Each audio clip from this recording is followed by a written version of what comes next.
In this episode, Ryan tells you how there's always ways to protect yourself as a landlord, but without the right information at the right time, during COVID, landlords are left as prisoners to the court system that all the red tape serial rent dodgers are protected by.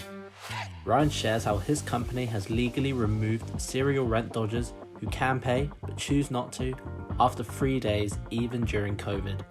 If you're a landlord, you must listen to this video. Visit www.propertycrashcourse.com to learn more. It's 100% free. Hey everyone, I'm Ryan's show producer Adam, and we want all these episodes to impact you the most to move the needle in your business. So, before we get into today's episode, let me share Ryan's backstory to give you the confidence you may need to apply these unlocks. Ryan also knew he was an entrepreneur since he was 11 years old.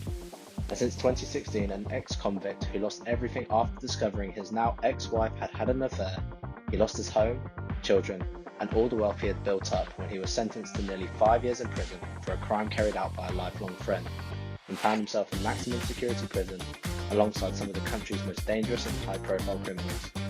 He turned this horrendous negative situation into a positive one, trained to become a Samaritan, meaning his time in prison away from his family was spent helping other inmates who were contemplating and even had attempted suicide in custody. Ryan left custody with £175,000 worth of debt and has gone on to build a multi-million-pound portfolio in property, with his fourth hotel acquired since April 2020 during the pandemic and recession, with residential and commercial investment properties in the UK and Malta. Looking back, Ryan was nothing special.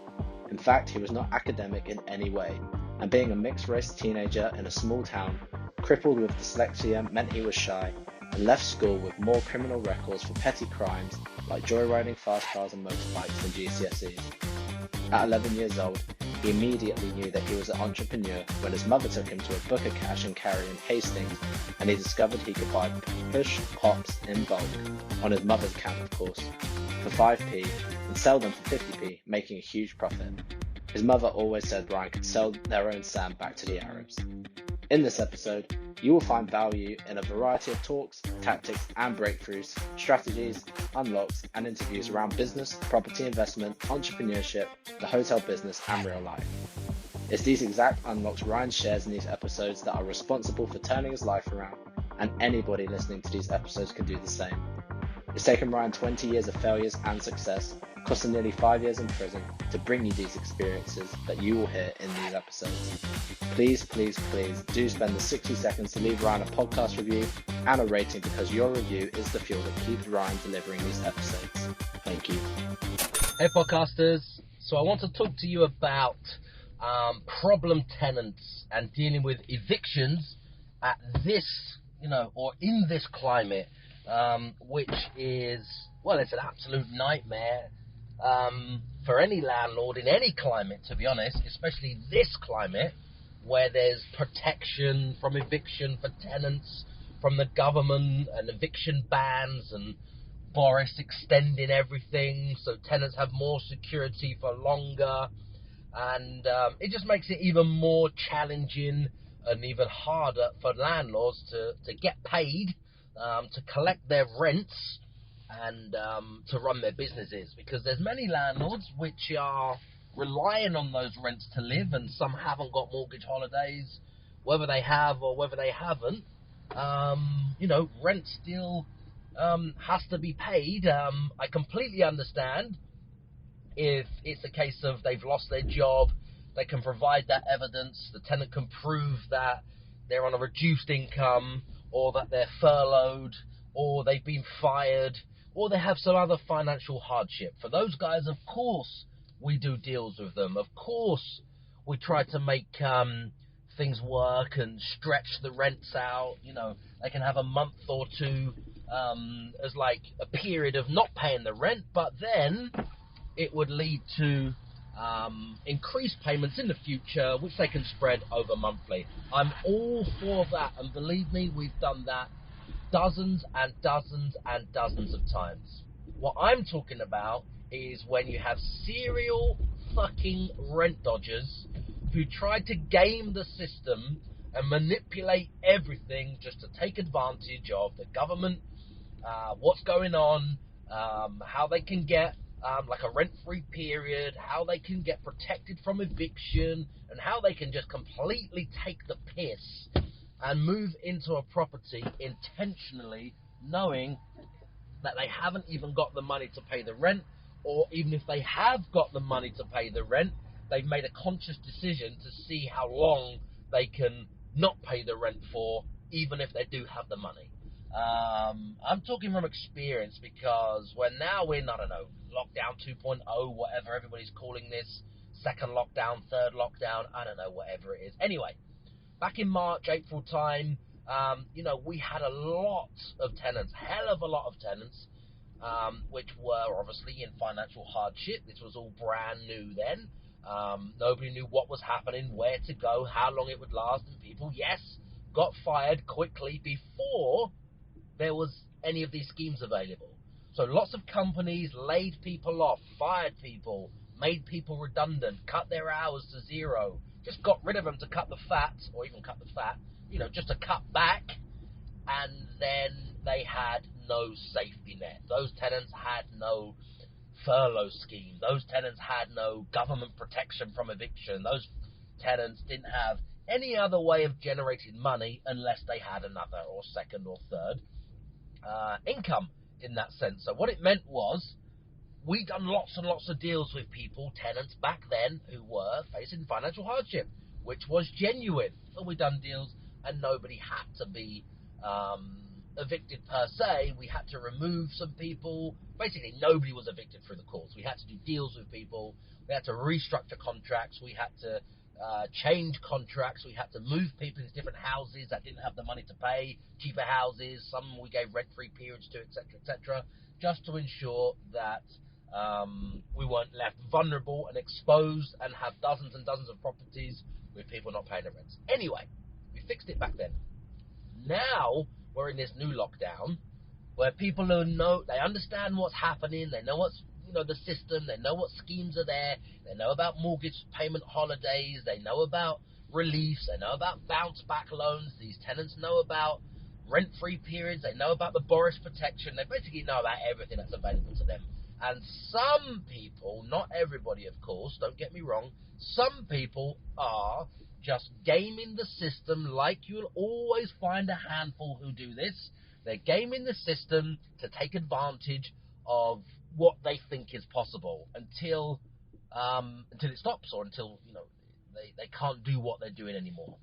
And to give you an example of this, as it happens, yesterday we've just evicted a tenant. Now, when I say evicted, I don't mean we've gone to court. I don't mean we've gone to, I don't know, the small claims court, or we've gone to the eviction court, or we've applied for an eviction, or we've served a Section 8, or we've served a Section 21 notice, or any of those other things which come along with a conventional eviction.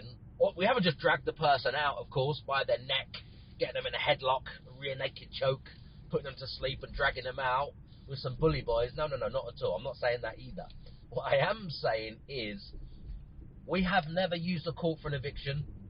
We've never actually gone through an eviction with a court, because we have other ways of doing it. The way we've structured our contracts, the way we've structured our deals, we have other ways of doing things, which is just better ways of doing things, where we don't have to go to court and all of those shenanigans, which is a waste of time and energy that comes with it. Okay, so what I mean is, we have a problem, or we had a problem yesterday, with a tenant who was actually removed yesterday. A few days before, let me go back. As soon as they moved in, there was alarm bells from the start. Even when they were paying the deposit, there was alarm bells. Just a few red flags. However, the climate we're in, we made a calculated decision to take this tenant on, knowing full well that it seemed a little bit unusual, their behaviour at the start, but we took a view and went ahead with them anyway. Luckily, we put them on particular structured contracts that prevent us from evictions. If you imagine like a hotel or an Airbnb, you don't actually get an AST rental agreement, do you? No. So we give them something else, which is like a license, but it's more along the lines of a very well structured holiday rental agreement. Okay, now by doing that, it means we have certain powers, we have certain protections, and we're very fair, of course, but the tenant is not protected from the Housing Act. They're not protected from eviction. They don't automatically go into a periodic tenancy. They're not issued a tenancy agreement. They've booked a property for 1 month or 4 months, for argument's sake, or 2 months or 3 months, or 2 months and 2 days, whatever it is, and they have a particular agreement which has a check-in date and a check-out date, which is a hard date. It's fixed. Of course, we can extend it. Of course, we can do other things at the end, but to start, it is fixed. Now, luckily, as the pandemic hit us, we had a lot of people on these contracts anyway. But what we did is make sure 100% of our existing clients were on these contracts, and we got people off the old contracts. We got people off of ASTs onto these contracts with some incentives to get them onto it. And then we terminated lots of the old ASTs. We got lots of surrenders of ASTs to make sure that we wouldn't lose control of our portfolio, where we had, 10, 15, 20, 25 people not paying all at the same time, which is a lot of money when you're in the southeast of England. And the average rent for us down here for a property that we rent is probably in the region of about £2,000 a month. So 25 of those, £2,000 a month, is a lot of a rent that's not coming in all at the same time. Okay, so we obviously were careful and restructured things. Anyways, so this tenant going back, who moved in only a couple of months ago, 2 or 3 months ago, there was alarm bells from the start. We made an educated decision. We took the guy because this particular property wanted to fill it up, make sure it's rented, and as soon as they move in, it was fine when they moved in, obviously, because they paid the first month's rent and the deposit and everything else. Then it comes to their second month. Now, they were late on the rent. There was no communication from them. We tried to communicate. 3-4 days went by. We hear nothing at all. So we know that there's a problem. Usual tactics, they're hiding. Okay, they're hiding, maybe embarrassed, maybe avoidance, maybe burying their head in the sand, or maybe just they don't care. This person happens to come from a part of the country where rent dodgers are known for being rent dodgers, or people are known for being rent dodgers. All I'm going to say is they wear a lot of bloody shell suits. That's it. That's all I'm going to say about this matter. It's not being racist. They wear a lot of shell suits. Anyway, so this particular person hadn't paid the next month's rent, so we contact them. We talk to them. Well, we try to talk to them. Then they come up with just a multitude of excuses, which here it comes. Here's the play. Here's the, their angles. Here's the, they're just tactics of, avoidance and just, stupidities around. They haven't got the money. They haven't got the audacity to say they haven't got the money. They haven't got the humility to say they haven't got the money. They haven't got the decency to say, can I spread this over the next 3 months? They're not willing to do a deal. They're just saying, making excuses. Oh no, I paid it. It left my bank. And this, that. 3 days, 5 days, 7 days go by. It hasn't arrived. So it was just lies. It hasn't left their bank. They haven't paid it. It's just basic lies. So that was the next batch of red flags. So then what we said is, okay, now we understand that it's late. What we're going to do is, we don't want anyone in rent arrears. We don't, from a brand new property you just moved into like a month ago, we don't want to be doing all this admin, chasing people, chasing rents. It's just not what we do. So, as per our contract, if you miss the rental payments and you haven't got a valid reason, like for example, your bank was closed when you went there and you lost your chip and pin machine, or there was a block on your account because of unusual activity, unless it's something serious, or a situation which is compassionate. Maybe it's, oh my God, somebody got coronavirus, they was in hospital, I went to see them and I stayed by their bedside for 4 or 5 days, etc. Something like that, of course, we are very fair. But it says in the contract, if you don't pay the rent on time, it's over this amount of days late, then what happens is you have to go onto a direct debit. The direct debit system charges, £25 a month on top to set this up and to administer this, because they charge us commission and everything else. And then if it gets missed, you'd have to pay, whatever the charges are for each direct debit that's missed. So that was the deal at that time. So we said to the person, okay, You have 3 days to catch up with the arrears because you haven't given us any plausible reason as to why you're late. It's just, it's a banking error. So what we need to do, if you want to remain in the property, or we're going to terminate it after 3 days, is you have to set up the direct debit, which is our direct debit company. So they set the direct debit up. It's an increase of whatever it is, £25 a month. Now they're on the direct debit plan. Now the direct debit plan is bulletproof. On a certain date, you set the program up. Sorry, I'm navigating past McDonald's, all the traffic here. On a certain date, you set the direct debit up. It collects the money on a certain date every single month, and it's automatic. If you cancel it, if you try to modify it, if you haven't got the money in the account, it's actually Go Cardless who we use.